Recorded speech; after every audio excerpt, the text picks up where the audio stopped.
They thought they could buy me. They thought they could buy Africa. They were wrong. 3 weeks ago, Benjamin Netanyahu's government sent me a letter that changed everything, not just for Burkina Faso, but for this entire continent. Let me tell you exactly what happened because the world needs to hear this story. I was in my office reviewing security reports when my aide brought me an envelope marked Diplomatic Correspondence Confidential. Inside was a proposal that made my blood boil.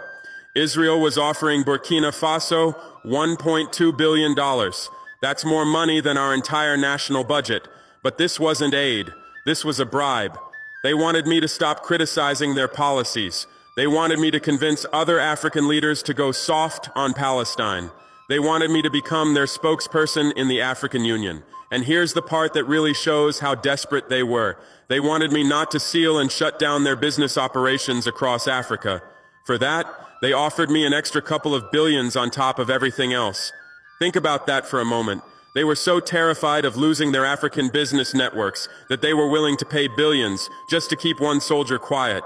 But this wasn't aid. This was a bribe to protect their empire.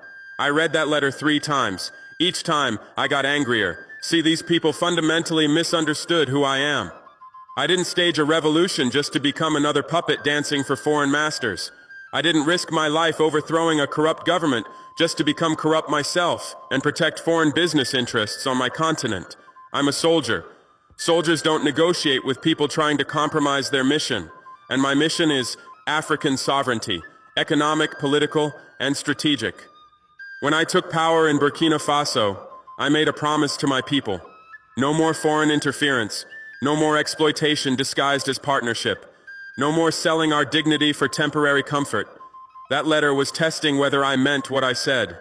The letter came through diplomatic pouches, but the real message was delivered through intermediaries. High-ranking officials from neighboring countries, supposedly friendly advisors, all suggesting I consider the practical benefits of this arrangement. They painted pictures of transformed infrastructure, modern hospitals, upgraded military equipment. They talked about Burkina Faso becoming a regional powerhouse, a model for African development. But every conversation ended the same way. Just tone down the anti-Israeli rhetoric. That's when I realized this wasn't just about one letter. This was a coordinated campaign. They had been watching me, studying me, building a profile of what they thought would make me compromise.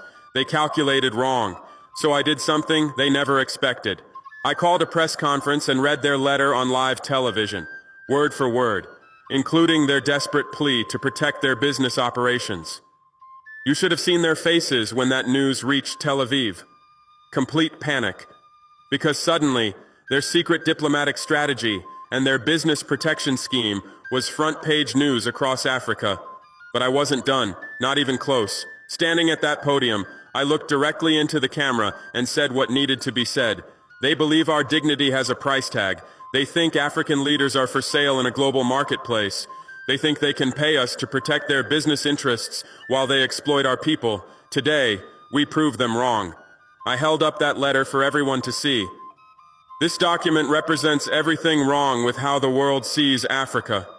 They see us as a market, not as people. They see our leaders as employees, not as representatives of sovereign nations. The silence in that room was deafening.